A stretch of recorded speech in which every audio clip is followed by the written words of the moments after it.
Hello, আসসালামু আলাইকুম।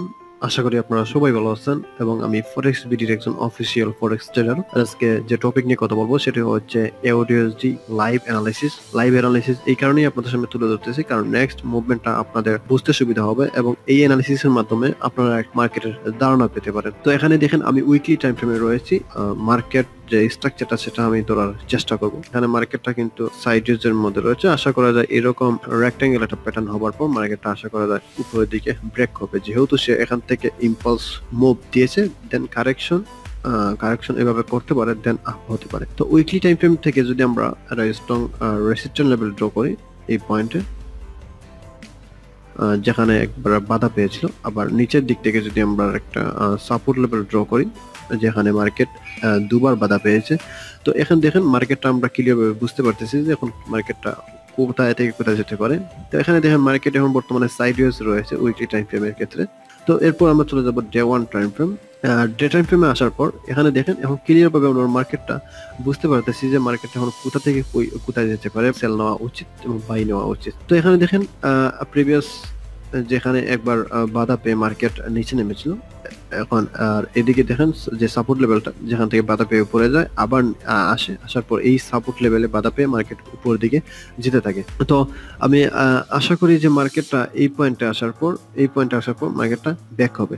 আর একটা বিষয় বলি আপনাদেরকে, দেখেন এই রেজিস্ট্যান্ট লেভেলটা এতটা ইম্পর্টেন্ট হতো না, কারণ এখানে এই রেজিস্ট্যান্ট লেভেলটা ইম্পর্টেন্ট হওয়ার মূল কারণ হচ্ছে দেখেন মার্কেটটা যখন প্রথম দিকে বুলিশ ক্যান্ডেলস্টিক হয়েছিল তখন স্ট্রং বাই জোনে ছিল, মানে স্ট্রং বাইয়ে ছিল মার্কেটটা, কিন্তু একসময় আসার পর এখানে কিছুটা কারেকশন হচ্ছে, বলতে এক ধরনের রিভার্সাল চ্যানেলের মতো কারেকশন হচ্ছে, যেখানে বায়ার যে একটা পেশা ছিল সেটা উইক হয়ে আসতেছে। মানে এখানে দেখেন ক্যান্ডেলস্টিক গুলো ছোট ছোট হয়ে আসতেছে। এর কারণ হচ্ছে গিয়ে এই যে একটা জোন রয়েছে, যে সাপোর্ট লেভেল রেসিস্ট্যান্ট লেভেল রয়েছে, যেটাকে আমরা ডাবল টপ হিসেবে ধরি, যেমন টপ 1 টপ 2। তো এই টপে আসবে মার্কেট, এর কারণে কিন্তু এখানে আস্তে আস্তে বায়াররা বের হয়ে যাচ্ছে এবং বায়ারের প্রেশারটাও এখান থেকে কমে যাচ্ছে।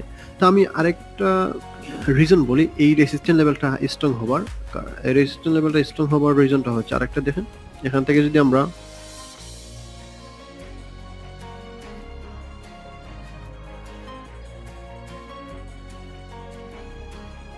তো এই পয়েন্ট থেকে যদি আমরা একটা ট্রেন্ড লাইন ড্র করি, একটু দেখার চেষ্টা করবেন।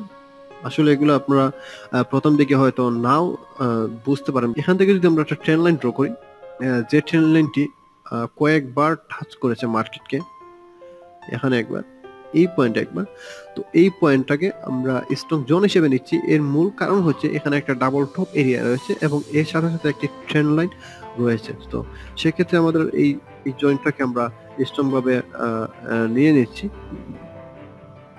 এবং আরেকটি ট্রেন্ড লাইন দেখেন এখান থেকে যদি আমরা ড্র করি এই পয়েন্ট পর্যন্ত, তো এই ট্রেন্ড লাইনটা হচ্ছে নিচের ট্রেন্ড লাইন। তো এবং আশা করা যায় মার্কেটটা এই পয়েন্টে যাবে। এখান থেকে যদি আপনারা কোনো ধরনের রিজেকশন ক্যান্ডেল পান, সেক্ষেত্রে আপনারা এখানে সেল নিতে পারেন। সেল নেওয়ার পর আপনারা টিপি, এই ফার্স্ট টিপি যেটা বলে আমরা, মানে সেফ জন্য যদি আপনি টিপিটা দিতে চান এই পয়েন্টে দিতে পারেন। এন্ড দেন এখানে যদি এরকম কোনো ধরনের কারেকশন পান, তাহলে আপনি ধরেন টিপিটা এই পয়েন্ট পর্যন্ত দিতে পারেন, সেট করতে পারেন। এই পয়েন্ট পর্যন্ত দিতে পারেন টিপি। যদি আপনি ব্রেক ইভেন দিয়ে নিতে চান আপনার টিপিটা, তাহলে কিন্তু আপনি এই পয়েন্ট পর্যন্ত আপনি টিপি নিতে পারেন। প্রিভিয়াস যে একটা রেসিস্ট্যান্ট লেভেল ছিল, সাপোর্ট লেভেল ছিল, এই পর্যন্ত।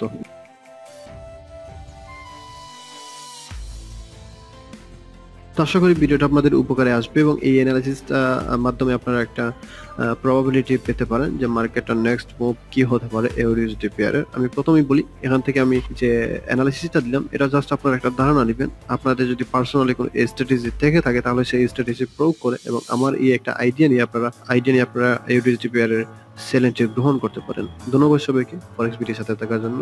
আর অনেকেই প্রতিনিয়ত ফরেক্স বিডি অফিসিয়াল টিমকে প্রশ্ন করে যাচ্ছে ফরেক্স সিগন্যাল কিভাবে পাবে। ফরেক্স বিডি টিম এখন থেকে নিয়মিত একটি গ্রুপের সাথে চুক্তিবদ্ধ হিসেবে কাজ করছে, যেখানে বেশ কিছু ভালো গ্রুপের অ্যাডমিনরা সিগন্যাল প্রোভাইড করে থাকে। আপনারা ইচ্ছুক হলে আগে ফ্রি সিগন্যালগুলো অবশ্যই দেখুন, বুঝুন, তারপর অ্যাপ্লাই করুন। আশা করি বাংলাদেশি ফরেক্স ট্রেডাররা ইতিমধ্যে বুঝতে পেরেছেন ফরেক্স বিডি এর 10 পিপস 20 পিপস এসএল ভিত্তিক সিগন্যালের গুরুত্ব।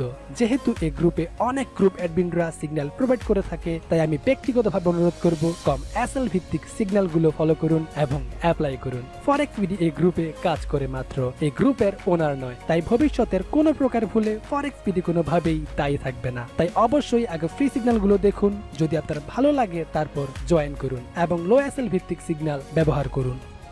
এবং যারা ব্যাংকের মাধ্যমে ফরেক্সে ডিপোজিট করতে চান তারা ফরেক্স বিডি এর এই হোয়াটসঅ্যাপ নাম্বারে যোগাযোগ করুন। ফরেক্স বিডি এর লিংকের আন্ডারে অ্যাকাউন্ট করলে এবং ডিপোজিট করার সময় থাকছে 40% ইনস্ট্যান্ট বোনাস। আমি আবারও বলছি, শুধুমাত্র ফরেক্স বিডি এর লিংকের আন্ডারে এই ব্রোকারে অ্যাকাউন্ট করলে ডিপোজিট করার সময় থাকছে 40% ইনস্ট্যান্ট বোনাস। এবং ফরেক্স বিডি এর আন্ডারে যারা অ্যাকাউন্ট করেছেন তাদের জন্য সামনে আরো গিফট আসছে, যেমন কন্টেস্ট, বোনাস সহ আরো সুখবর আসছে এই ব্রোকারটি নিয়ে। সেই সকল সুবিধা দেওয়া হবে শুধুমাত্র আমাদের লিংকের আন্ডারে অ্যাকাউন্ট করা থাকলে। ভালো প্রফিট করার জন্য অবশ্যই ভালো ব্রোকার হাউসে ট্রেড করতে হবে, কারণ মার্কেট মেকার ব্রোকারগুলোতে অনেক স্প্রেড আর ফি। এই স্প্রেড আর ফি দিতে দিতে নিজের প্রফিটই খুঁজে পাবেন না। আমরা কিছু ভালো ব্রোকার সাজেস্ট করছি, তার জন্য অবশ্যই এই ভিডিওটির ডেসক্রিপশনে দেওয়া লিঙ্কগুলো থেকে অ্যাকাউন্ট করুন। ফার্স্ট অ্যান্ড বেস্ট, বিশ্বের মধ্যে অন্যতম ভালো ব্রোকার যাদের 0 পিপস স্প্রেড এবং 100% ট্রু ইসিএন, সেটি হলো IC Markets. Second, Tickmill. Third, fourth and fifth best broker হাউসে লিঙ্কগুলো এই ভিডিও এর ডেসক্রিপশনে দেওয়া আছে। একসাথে এই ফরেক্স ব্রোকারগুলোতে অ্যাকাউন্ট করে একই ডকুমেন্টগুলো সাবমিট করে ভেরিফাই করুন। আমাদের দেখা ব্রোকারগুলোর মধ্যে এই ফরেক্স ব্রোকারগুলো অন্যতম ভালো ব্রোকার হাউস, তাই এই বেস্ট ব্রোকারগুলোতে একসাথে অ্যাকাউন্ট ওপেন করে ভেরিফাই করে রাখুন, ভবিষ্যতের কথা মাথায় রেখে। যেটি আগে ভেরিফাই হবে সেটিতেই কাজ করুন। অ্যাকাউন্ট সেফটির জন্য এবং ফিউচারে কোনো প্রবলেম হলে তা সলভ করার জন্য স্ট্রং রেফারেন্সে অ্যাকাউন্ট করা আবশ্যক। ফরেক্স বিডি এর লিংকের মাধ্যমে অ্যাকাউন্ট করলে ভবিষ্যতে কোনো সমস্যার সম্মুখীন হলে ফরেক্স বিডি আন্তরিকতার সহিত সমাধান করার সর্বাত্মক সহযোগিতা করবে। স্ক্রিল এবং নেডলার অ্যাকাউন্ট ফরেক্স বিডি লিংকের মাধ্যমে করলে কোনো প্রকার ডিপোজিট ছাড়াই অ্যাকাউন্ট ভেরিফাই করতে পারবেন এবং সহজেই ভিআইপি স্ট্যাটাস অ্যাকাউন্ট পাবেন। তাই অবশ্যই ভিডিওর ডেসক্রিপশনে দেওয়া লিঙ্কগুলো থেকে অ্যাকাউন্ট করুন, যাতে ফরেক্স বিডি আপনাদের ফরেক্স ক্যারিয়ারের একটি অংশ হয়ে আপনাদের পাশে থাকতে পারে। তো ভিউয়ার্স, ফরেক্স বিডি সর্বদা চেষ্টা করে আপনাদের উপকারে আসবে এমন ভিডিও সর্বদাই শেয়ার করতে। তাই এই ভিডিও যদি ভালো লেগে থাকে তাহলে অবশ্যই লাইক এবং কমেন্ট করে আমাদের ইন্সপায়ার করুন, যেন ফরেক্স বিডি সর্বদাই আপনাদের পাশে দাঁড়াতে পারে। এই ভিডিওতে যদি আমরা 1000 লাইক এবং কমেন্ট পাই তাহলে আমরা আরো ভালো ভালো ভিডিও নিয়ে হাজির হব, কথা দিলাম। তো ভিউয়ার্স, আজকের ভিডিওটি যদি ভালো লেগে থাকে তাহলে অবশ্যই সাবস্ক্রাইব করে পাশের বেল আইকনটি ক্লিক করে ফরেক্স বিডির সাথে অ্যাক্টিভ থাকুন এবং লাইক, কমেন্ট এবং আপনাদের বন্ধুদের সাথে শেয়ার করুন। আর অবশ্যই আপনার মূল্যবান মতামতটি ঝটপট কমেন্ট বক্সে জানিয়ে দিতে ভুলবেন না। আপনার কোনো রিকোয়েস্ট থাকলে অবশ্যই আমাদের জানাতে পারেন। ফরেক্স বিডি চেষ্টা করবে আপনার মূল্যবান রিকোয়েস্টের উপর ভিডিও দিতে। তো সবাই ভালো থাকবেন, সুস্থ থাকবেন, ফরেক্স বিডির সাথে থাকবেন। Good bye, tata.